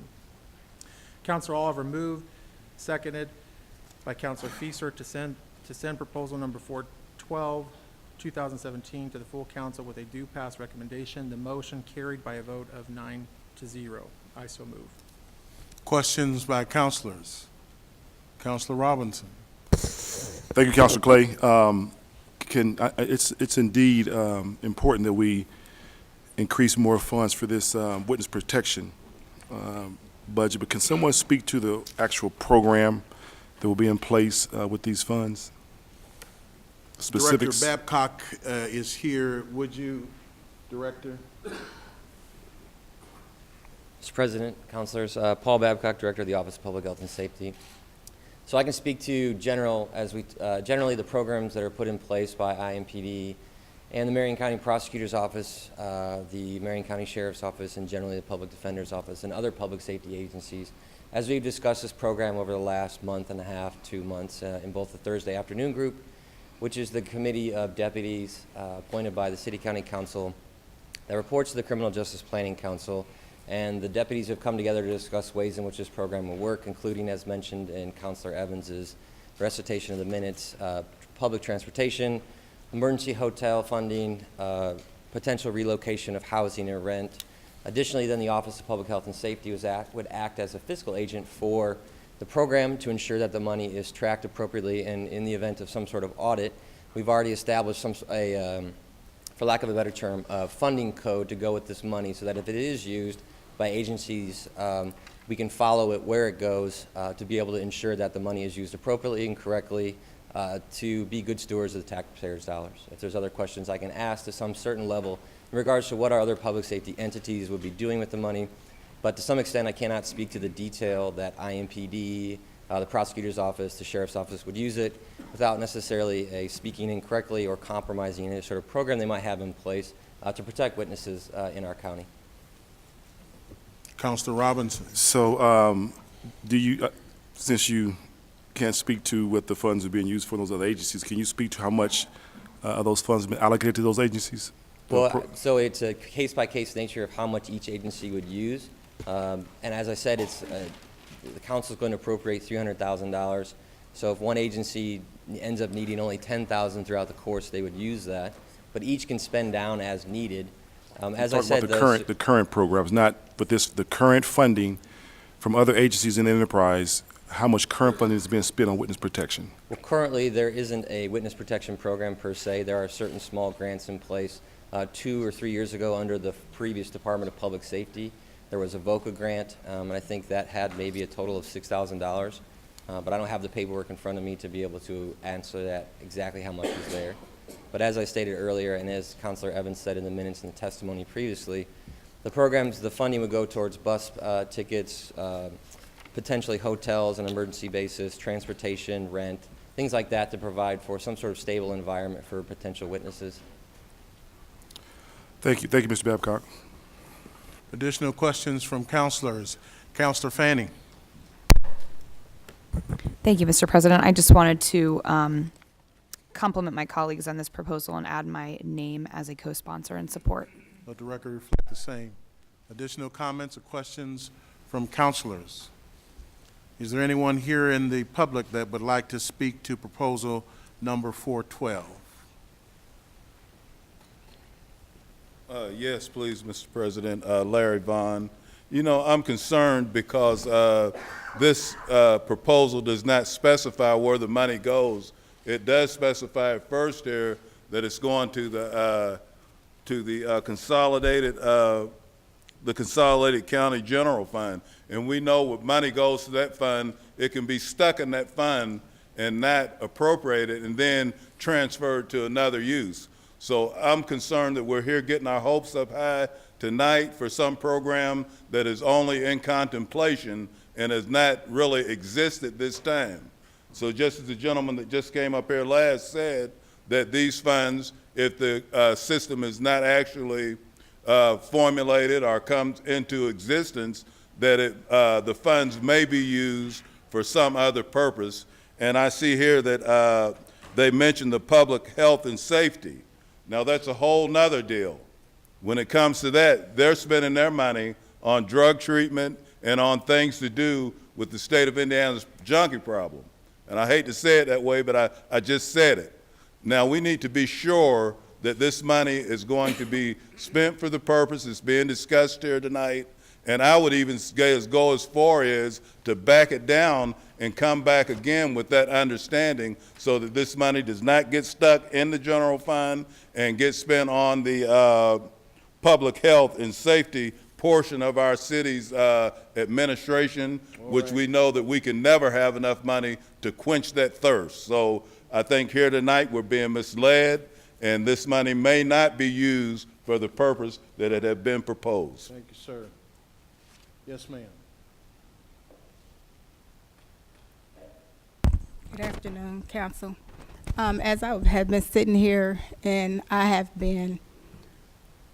can relate to each section that was addressed tonight, the criminal system, the criminal system. My concern was, and then like the victims, I am a pro advocate of we need this victim system in place because I'm a mother who lost her son. It was 30 people outside. Everybody was fearful to come and address it. And when they did have the witness, and when they were told they could not help them do anything to protect them, the witness recanted. So we do need this, and I pray that we get it and it be used for just what y'all are putting it on the table as a week is not enough in a hotel. We need, I feel like the witness needs to be handled from the beginning to the end of conviction. They need to know that what y'all tell them, y'all gonna live on it. You know what I'm saying? We have to get in a position where it has to stop. Because if y'all don't handle it, then it still be handled in the streets. And enough's enough. If y'all can give $55 million to build a new jail, y'all should be able to give funding to save lives. Any other comments from the public? Additional questions from councilors? Councilor Jared Evans. Thank you, Mr. President. I'm just going to second everything that young lady said and emphasize. I said it in committee as well. $300,000 is not enough. We need, hopefully this works. I'm afraid that the results may not be what we want them to be at $300K. This program it needs additional funding, probably in the millions, to do the things that she just spoke of. Additional comments, Councilor McHenry.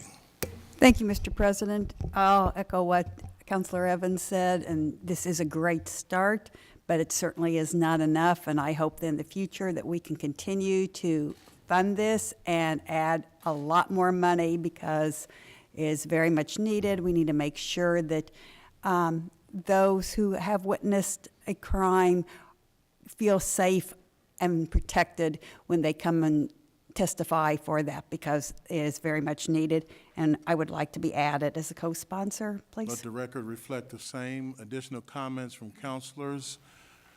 I would observe, Leader McQuillan. Thank you, Mr. President. I won't repeat all the fine things that members of both parties have said, but I will just say that I also urge my councilors to vote in favor of this very important, very badly needed program, and would like to be added as a co-sponsor as well. Thank you. Let the record reflect the same. And I would just observe what others have said, that the worth and the merit of this program is almost without debate.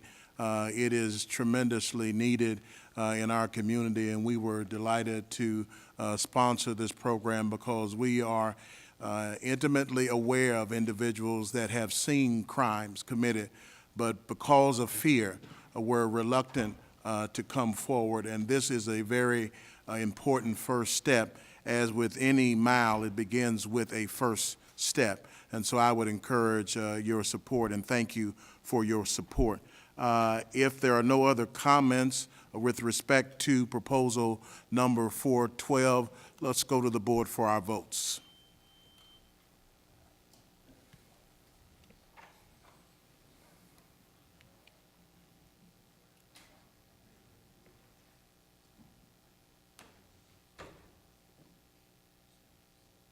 Councilor Simpson has stepped out. The proposal passes 22-0.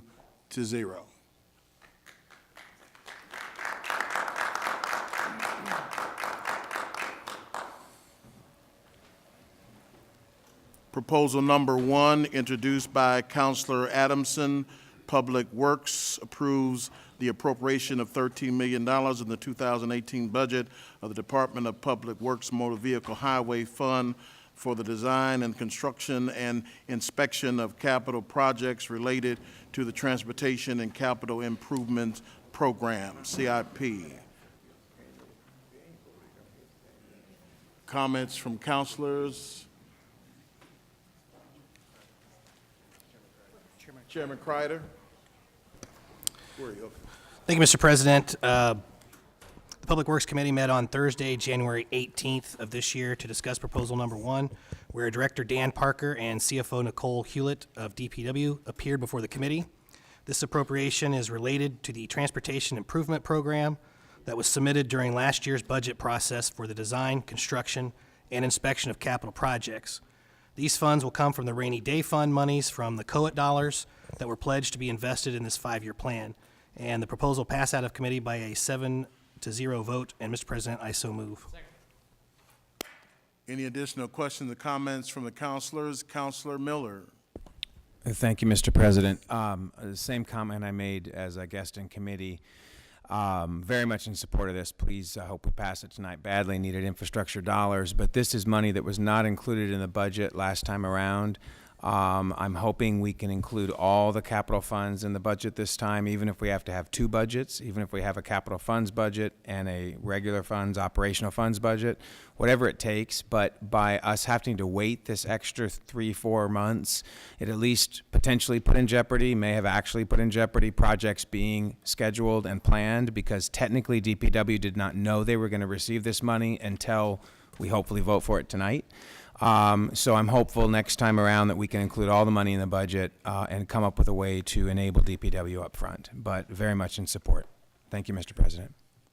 Other comments from councilors? Anyone in the public wish to speak to this? Larry Briefly. Vaughn, please, Mr. President. Thank you. You know, I wish that there was more oversight over these construction projects that the city is paying for. I'll mention one right now, that we have rebuilt the bridge over Illinois. That bridge was out for 2 years. They've rebuilt it, and now the bridge is falling apart again. After 2 years being in use, the actual stones, limestone, that they have connected together over there is crushing, and the limestone is now falling back into Fall Creek. So we do need more oversight on these projects to test the material that's being used in them, and also the construction tactics, which have been dropped by the wayside for some show object.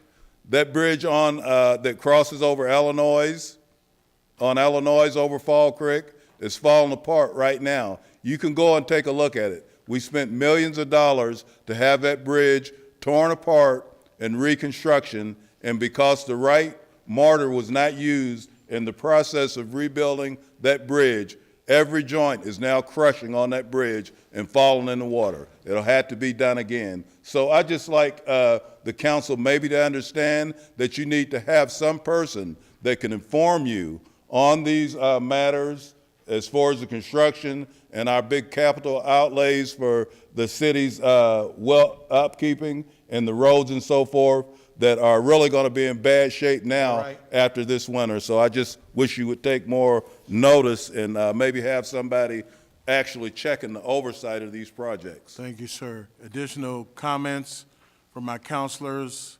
Seeing none, let's go to the board for our vote.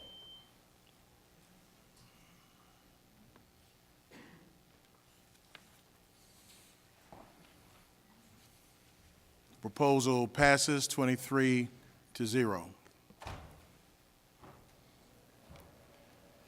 Special orders, unfinished business. We will then proceed to special orders final adoption. The next proposals numbers 413 through 418, 2017, and proposals numbers 2 and 3, 2018, are all traffic controls and were all referred to Public Works.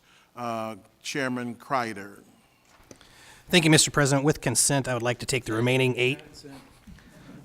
Public Works Committee met on January 18th to consider these 8 proposals. Number 413 authorizes intersection controls at Spring and Walnut Streets in District 17. Number 414 authorizes weight limit restrictions on Pasadena Street in District 18. Number 415 authorizes a speed limit reduction to 25 miles per hour on Pasadena Street in District 18. Number 416 authorizes intersection controls at Julian Avenue and Irvington Avenue in District 12. Number 417 authorizes intersection controls at Dill Court and Sycamore Run Drive in District 25. Number 418 authorizes intersection controls at Evanston Avenue and Birch Drive in District 2. Number 2 approves weight limit restrictions on McCarty Street from River Avenue to Harding Street in District 16. And number 3 authorizes parking restrictions on McCarty Street from Warman Avenue to Reisner Street in District 16.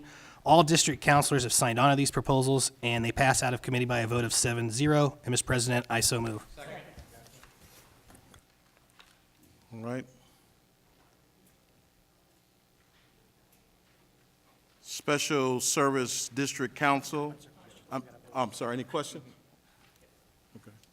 From the general public, any comments, questions? All right. Let's go. All right. Thank you, sir. Let's go to the board for our vote.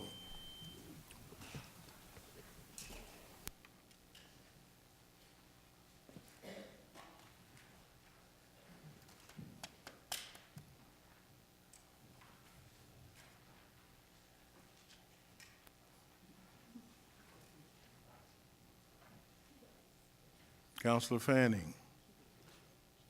Okay. The proposal passes, all of them 23-0. Thank you. Next item on the agenda, Special Service District Councils. No business there. New business. Mr. President. Councilor Simpson. Mr. President, I move under the Council Rule 151-13C that the following be made a special order of business at the next regular meeting of the council on February the 19th, 2018. The motion that the president of the council be removed. Comments? Leader McQuillan, did you? Councilor Fanning? Thank you, Mr. President. I respectfully request an abstention from this vote. I am not informed one way or another enough to be able to vote as to whether or not this measure is needed on the agenda, and I would like to discuss with my further colleagues if this does get put on the agenda, so I request an abstention. Leader McQuillan? Thank you, Mr. President. Do you want to rule on her abstention request before I speak? I want to defer to you. I don't want to speak out of turn. Are you prepared for me to make a statement? Or a request, I should say? Your request for abstention is granted.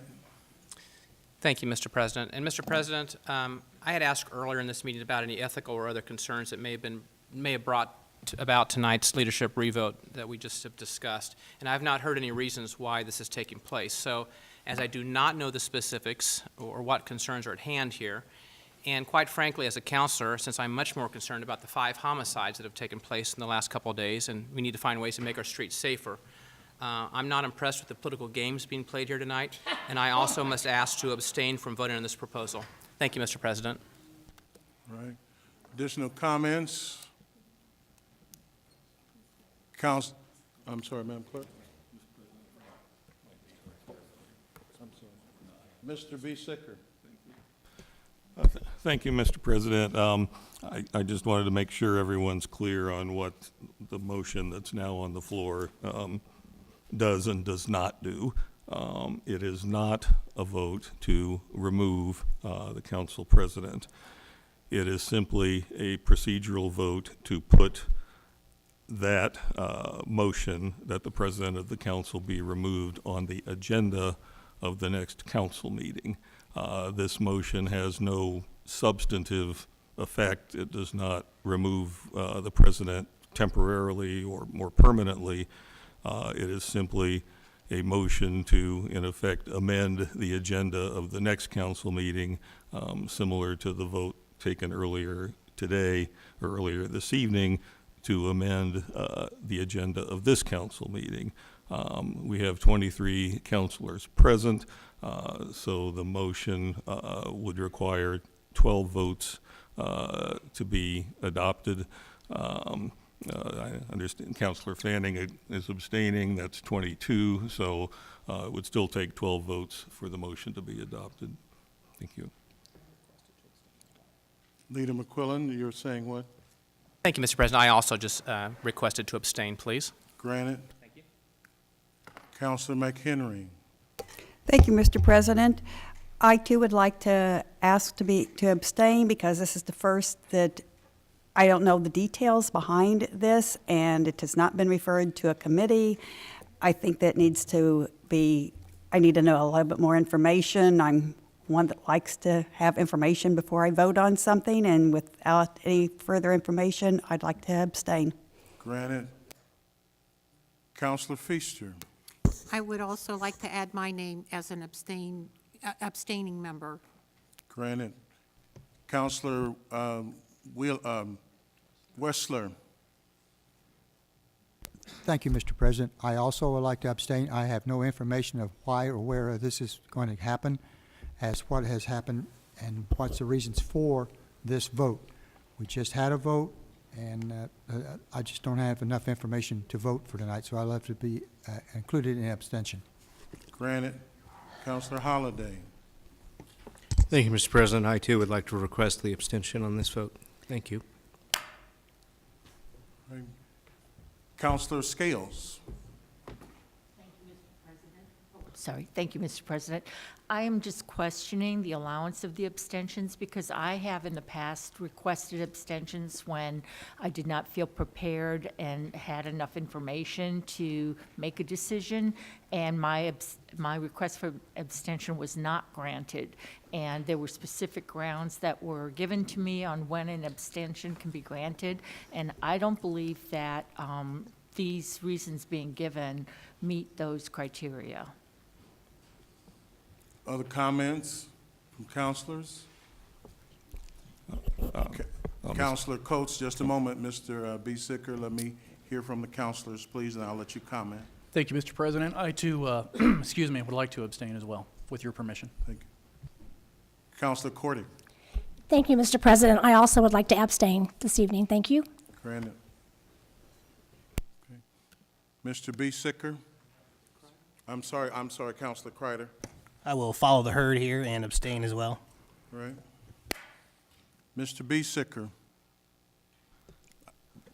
Would you yield to Counselor Robinson? Oh, of course. first, please, Sorry. Counselor Robinson. Thank you, Councilor Clay. Question for Mr. Biesiger. How many votes do we need tonight to remove the president from office tonight? You explained the process earlier about what this vote does, the motion that was seconded already. You explained the process to be added to the agenda for the next meeting. Is there a process that we can take the vote tonight to remove the president? Would you like me to respond? To remove the president Well, that's tonight? not the motion before us. We're off topic with that because that's not the motion before us. Let's settle the motion that is before us now with respect to placing the item on the agenda up or down. That's the motion that's before us right now, and so let's resolve that issue first. Mr. Biesiger. Thank you, Mr. President. The rule which that Councilor Scales referred to does require all members present to vote on all roll call votes with respect to final adoption of proposals, because this is a procedural motion and not a final adoption of a proposal.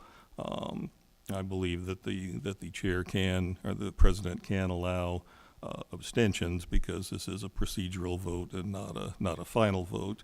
And then, of course, as I mentioned before, if this motion currently on the floor passes, then the actual motion to remove the council president would require 13 votes, not 12, at the next council meeting. Thank you, sir. Additional comments from councilors? All right. Seeing none, let's go to the board. Those who are standing will be so noted. Those that are voting, the board is open.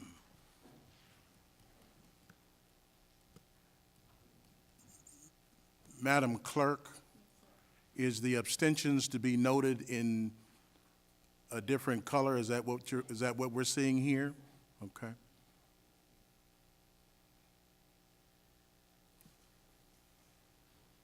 And to abstain, what color are we punching on our panels?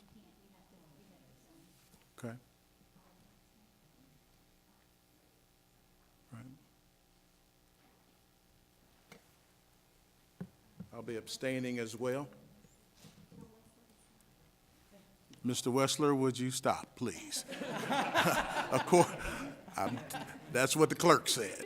I'm passing on the message. All right. All right. Let the record reflect. Right. All right. Thank you. The announcements, we'll move now to announcements and adjournment.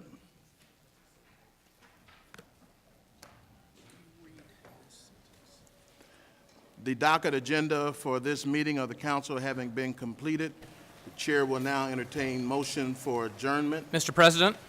Mr. Speaker, Leader McQuillan. Thank you, Mr. President. I've been asked to offer the following motion for adjournment. By Councilors Cordy, Kreider, and Scales in memory of Stephen R. Nielsen. By Councilor Coates in memory of George E. Keller. By Councilor Johnson in memory of Paul Eugene Sparks, Catherine Eileen Hurley, and Mary Esther Sisson. By Councilor McHenry in memory of Cindy Holmgren, Jennifer Neal, and Donald R. Roof. By Councilor Wessler in memory of William Raymond Apple. By Councilor Cordy in memory of Shannon Sterling Thompson. By Councilor Feaster in memory of John Stark. By Councilor Scales in memory of Shapar Johansson, Barbara Gilead, and Richard Wick McDonald. By Councilor Miller in memory of David Eugene Cox. Mr. President, I would like to move the adjournment of this meeting of the Indianapolis City County Council in recognition of and respect for the life and contributions of those persons I have here specifically named. I respectfully ask the support of fellow councilors. I further request that the motion be made a part of the permanent records of this body and that a letter bearing the council seal and signature of the president be sent to the family of each person advising of this action. Thank you, Councilor McQuillan. Hearing no objection, the motion is received and the request is so granted. We're adjourned.